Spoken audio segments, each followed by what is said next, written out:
El Salvador सिर्फ 21,000 वर्ग kilometre का छोटा सा देश, लेकिन अपराध का इतना गहरा जंगल कि दुनिया के नक्शे पर उसका नाम सुनते ही लोग MS-13 और बारियो 18 को याद करते थे। इन गैंगों ने दशकों तक इस देश को जकड़ कर रखा था, जैसे कोई जहरीला सांप अपनी शिकार को तंग पकड़ ले। रात में सायरन की आवाज, सुबह अखबारों में मौत की संख्या और दिन में पुलिस के कॉम्बैट यूनिट्स की गाड़ियां। एल साल्वाडोर में यह सब नॉर्मल था। गांव के बच्चे खेलना नहीं सीखते थे, वो पहले बचना सीखते थे। माँ अपने बच्चों से कहती थी, सूरज ढलने से पहले घर में आ जाना, वरना गैंग वाले ले जाएंगे। यह डर हर इंसान की रगों में बसा था। इस देश को एक ऐसे इंसान की जरूरत थी जिसे अपराधियों से नहीं, बल्कि अपराध से लड़ने का हौसला हो। तभी आया नायब बुकेले, एक ऐसा राष्ट्रपति जिसकी सोच हथियारों से भी तेज थी। उसने कहा, अगर हम गैंग को खत्म नहीं करेंगे तो गैंग हमें खत्म कर देगा। यह सिर्फ बयान नहीं था, यह युद्ध का ऐलान था। भाग दो, लहर जो तूफान बनी। बुकेले ने आदेश दिए और देश जैसे आग में बदल गया। सेना सड़कों पर उतर आई, पुलिस ने रातों रात छापे मारे, हजारों गैंग मेंबर पकड़ लिए गए। लेकिन देश में एक समस्या थी, कहां रखें इन राक्षसों को। पुरानी जेलें भरी हुई थीं। कुछ कैदी अंदर से ही गैंग चलाते थे, कुछ जेलों में वार्डन तक गैंग वालों के इशारे पर काम करते थे। तभी एक फैसला लिया गया जिसने दुनिया को हिला दिया। एक नई जेल बनेगी, लेकिन यह जेल बाकी जेलों जैसी नहीं होगी। यह अपराधियों की आत्मा तोड़ने वाली जेल होगी। इसका नाम रखा गया COT, सेंट्रो de confinamiento del terrorismo, आतंकवाद कैद केंद्र। दुनिया की सबसे बड़ी, सबसे सख्त और सबसे डरावनी जेल।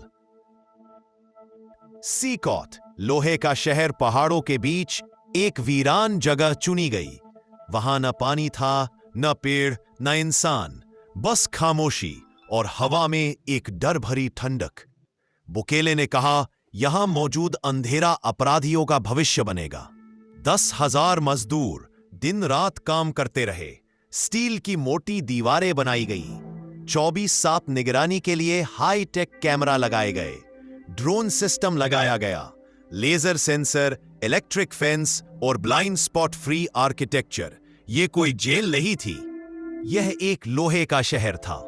यहां हर कोने का तापमान मापा जा सकता था, हर कदम की आवाज सुनी जा सकती थी और हर कैदी की हर नजर रिकॉर्ड होती थी। COT में 40,000 कैदियों की क्षमता थी, लेकिन उन्हें कैदी नहीं कहा जाता था। सरकार की भाषा में वे टेररिस्ट थे। कहानी के असली हीरो नहीं, असली खलनायक। ये कहानी सिर्फ COT की नहीं है, ये कहानी है एक ऐसे गैंग किलर की जो खुद को शैतान का बाप समझता था। सबसे खूंखार हत्यारा, 37 हत्याएं, 12 अपहरण, 8 गैंग वॉर और अनगिनत खून खराबे उसके नाम। वो खुद को एल दियाब्लो कहता था, मतलब शैतान। डियाज के शरीर पर टैटू भरे थे, हर टैटू एक हत्या की कहानी। उसकी आंखें ऐसी थीं जैसे उनमें इंसानियत की आखिरी बूंद भी न बची हो।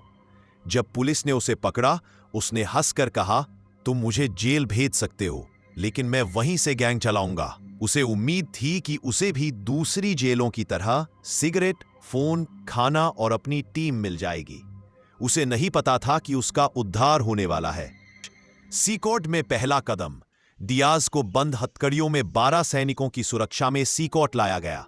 गेट खुला और उसने देखा, सैकड़ों कैदी आधे कपड़ों में, सिर झुकाकर दीवार से सटे बैठे थे। चारों तरफ सैनिक, मशीन गनें और आंखों में ऐसी ठंडक जिसे देखकर इंसान का खून रुक जाए।